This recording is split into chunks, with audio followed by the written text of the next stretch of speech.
Today, we don't have kings, but we have industry, we have the business, we have banks, that kind of people who really have a substantial amount of money who can support culture. I see the function of an artist as a servant. I think that art have to be shared. Art have to be disturbing. Art have to ask questions.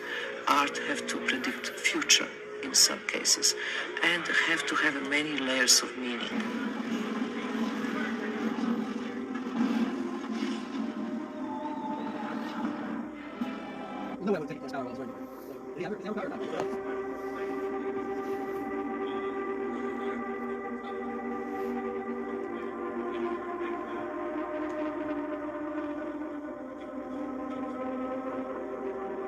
When I was asking to do this kind of gala, I was really concerned what would be my contribution, that I actually don't make any compromise to my work and do something which is different.